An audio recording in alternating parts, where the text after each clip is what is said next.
Tu veux dire que ça pourrait mettre en danger, par exemple, ton impartialité? Quelque chose comme ça? Non, ou si je suis émue et que je me mets, t'imagines, si je me mets à pleurer avec les personnes parce qu'elles sont en train de pleurer? C'est vrai, c'est vrai. Ce serait quand même assez curieux, quoi. Raphaël est ma fille, elle a 24 ans et depuis quelque temps, elle s'intéresse à ma profession. Elle me pose beaucoup de questions sur la médiation professionnelle, sur les thématiques d'actualité et sur tout ce qui touche à la relation. J'ai eu envie de vous partager nos échanges. Est-ce que je suis assez motivée pour le faire ou pas? Je dirais que lui dire merci, c'est le minimum. Dans notre dernier échange, on a parlé de l'importance de la posture du médiateur professionnel, donc le fait qu'il soit indépendant, impartial donc vis-à-vis de chacune des parties, et neutre par rapport à la solution que les parties vont adopter elles-mêmes. Tu disais aussi qu'il y avait quelque chose qui était fondamental dans cette profession, c'était la garantie de confidentialité. Mais on n'est pas vraiment rentré dans le détail du déroulement d'une médiation. Oui, tu vois, d'abord, c'est savoir comment se déclenche une médiation. Une médiation, elle peut être à l'initiative des parties, dans un conflit de voisinage ou familial, ou même d'un prescripteur, tu vois, comme un DRH dans le cadre d'un conflit en entreprise. Et là, c'est une médiation conventionnelle. Ou alors, ça peut être une médiation judiciaire, c'est-à-dire qu'elle intervient à la demande d'un juge qui va nommer un médiateur inscrit sur une liste de médiateurs judiciaires. Et puis après, c'est toutes les modalités, les processus qui sont mis en place par des médiateurs. Donc moi, bien sûr, je vais parler de ce que met en place le médiateur qui est formé à l'ingénierie relationnelle. D'autres médiateurs peuvent procéder différemment. Donc, moi, médiateur, quand je suis sollicité, je prends contact avec chacune des parties pour convenir d'un rendez-vous et c'est la rencontre pour un entretien individuel. C'est un entretien préparatoire au cours duquel la personne qui est en face de moi va évoquer les éléments du conflit, elle va verbaliser ses points de vue, clarifier ses attentes, exprimer ses ressentis. Et moi, ma mission, c'est d'amener la personne à sortir de cette dynamique émotionnelle qui alimente le conflit et de l'amener sur le terrain de la rationalité pour qu'elle puisse structurer sa pensée et regarder la situation d'un point de vue qui ne va pas être nourri par l'adversité. Tu vois ? Ouais. Alors après, le même processus est mis en place avec l'autre personne ou les autres personnes qui sont impliquées dans ce conflit. Et ensuite, c'est la réunion de médiation au cours de laquelle les personnes vont pouvoir échanger dans le respect d'éléments de communication qui auront été préalablement convenus lors des entretiens individuels.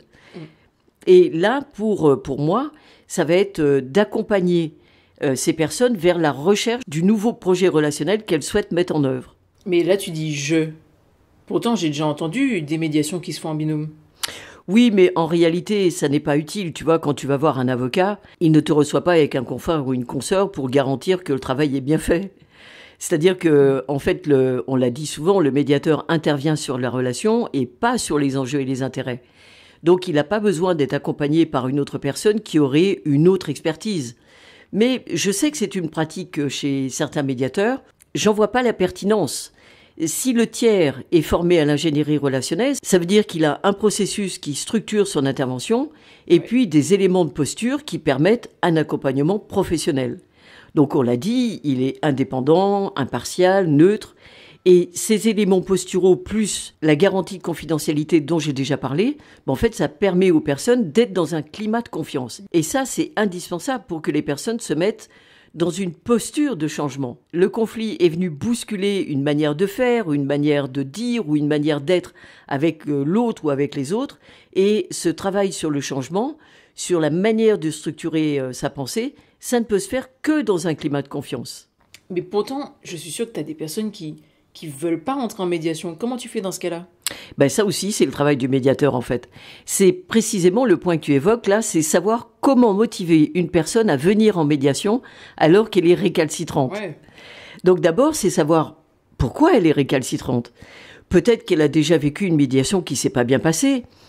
Peut-être qu'elle ne sait pas ce que c'est que la médiation.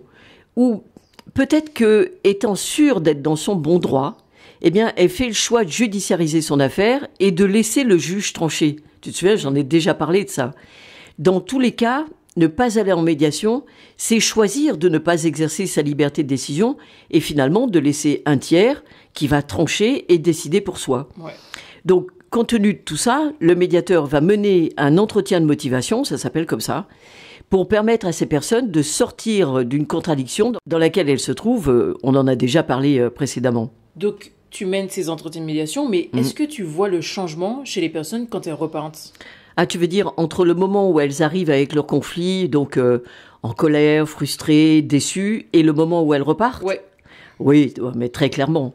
Tu vois, j'ai fait par exemple une médiation entre deux collègues qui avaient des désaccords depuis plusieurs mois, qui ne se parlaient plus, qui n'échangeaient que par mail alors qu'ils étaient tous les deux dans le même bureau. Tu vois un peu l'ambiance. Donc au début de la réunion, ils se regardaient avec difficulté. Et à la fin de la réunion de médiation, ils étaient tellement satisfaits de leurs échanges et de l'issue qu'ils avaient mis en œuvre qu'ils ont souhaité faire comme ils faisaient avant. À chaque fois qu'il y avait du succès, ils ont souhaité aller célébrer l'événement. Et je te dirais que je les ai croisés un peu plus tard et c'était très très net qu'ils avaient bien célébré l'événement. Mais je pense également à une réunion de médiation qui se termine, je sors, donc je marche vers ma voiture, et puis je vois au loin devant moi le client qui m'avait sollicité et qui sort également de cette réunion, et il est au téléphone et il danse dans la rue, tu vois. Crois-moi, en arrivant, il ne dansait pas, hein. Donc il était en fait très content parce que la solution qu'ils avaient mis en œuvre tous les deux allait bien au-delà de tout ce qu'il avait pu imaginer. Mais tu vois, la restauration de l'entente entre les personnes a des conséquences beaucoup plus larges. Quand il s'agit par exemple de fratries où il y a du conflit depuis plusieurs années, eh bien tu peux imaginer, ce sont des petits cousins et des petites cousines qui ne se voient plus ou même qui ne se connaissent pas. Ouais, c'est ça. Donc en fait, il y a beaucoup d'émotions quand l'un des frères ou des sœurs propose une réunion familiale, mais qui n'a pas eu lieu depuis des années. Donc là, oui, effectivement, il y a beaucoup d'émotions. C'est pour ça que moi, j'ai toujours une boîte de mouchoirs, parce que je sais que l'émotion va être présente dans ces échanges. C'est pas toujours la même émotion, hein. Parce que d'abord, ça peut être une émotion négative parce que les personnes sont malheureuses de vivre ce conflit. Elles sont dans l'incompréhension de ce qui se passe. Elles se rendent pas compte, en fait, qu'elles ont contribué par maladresse à entretenir ce conflit. Et cette prise de conscience crée beaucoup d'émotions.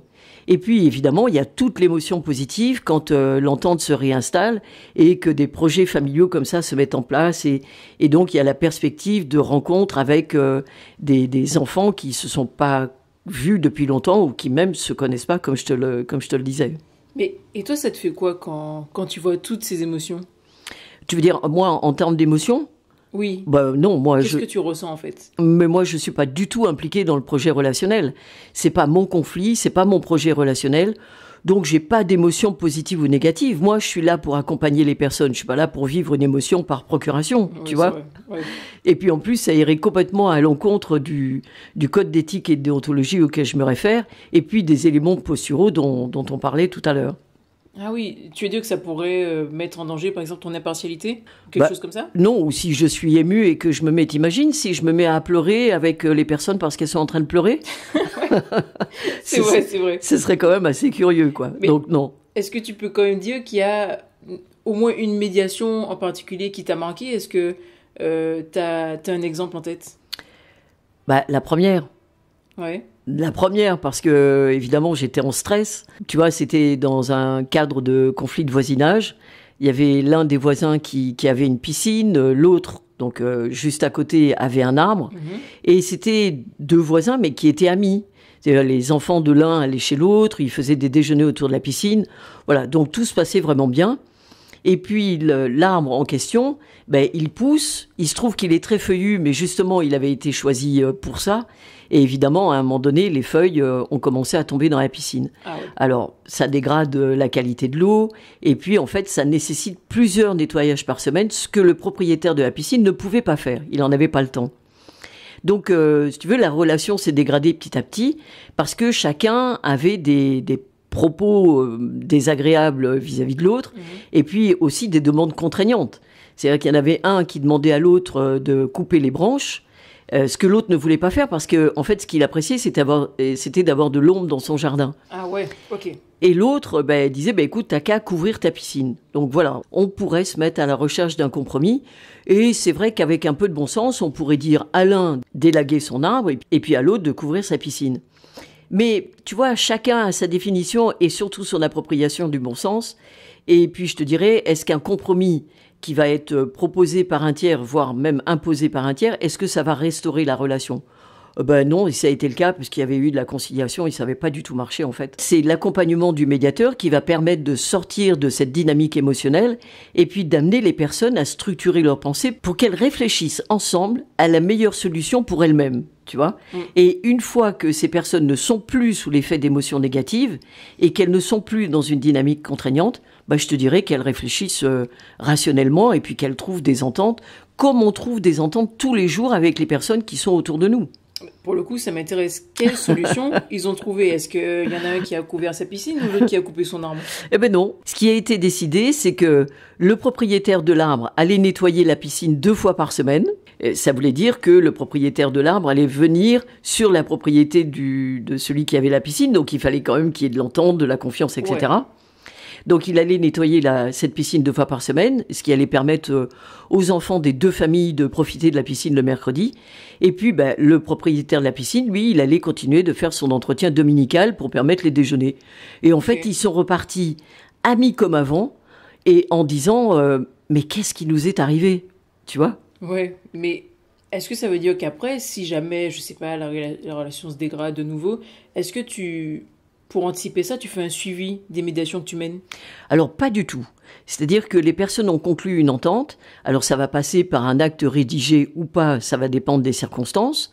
Mais moi, quand ma mission de médiation est finie, elle est finie. C'est-à-dire que je n'ai pas à aller prendre des nouvelles. À moins d'une demande particulière, comme par exemple ce qui arrive régulièrement quand les personnes demandent à avoir un accompagnement pour améliorer la qualité de leur relation. C'est-à-dire qu'il y a du mieux à la fin de la médiation, mais parfois elles sentent une fragilité et elles ont besoin d'être accompagnées sur cette fragilité. Oui, à ce moment-là, c'est une autre mission. Mais pour répondre clairement à ce que tu disais, non, je ne fais pas un suivi des médiations que je mène. Ok. Ben, en fait, quand tu le dis comme ça, je trouve que c'est net, que c'est pas de l'à peu près, cet accompagnement. C'est vraiment une expertise qui s'acquiert. Et d'ailleurs, c'est peut-être pas facile de devenir médiateur, en fait. Non, c'est vrai, c'est pas facile. Toutes les personnes qui ont suivi le parcours qui mène à la certification de médiateur professionnel peuvent dire à quel point cette formation est exigeante parce qu'elle questionne notre manière d'être en relation, nos façons de communiquer, elle bouscule nos représentations. Et je te dirais que le médiateur doit faire ce travail sur lui avant de penser à accompagner les autres. Mais comment on fait pour devenir médiateur alors ? Ouais, c'est une formation. C'est une formation à l'ingénierie relationnelle, je l'ai déjà dit. C'est un parcours particulier dont on pourra parler une prochaine fois. Ouais, ok, ça m'intéresse.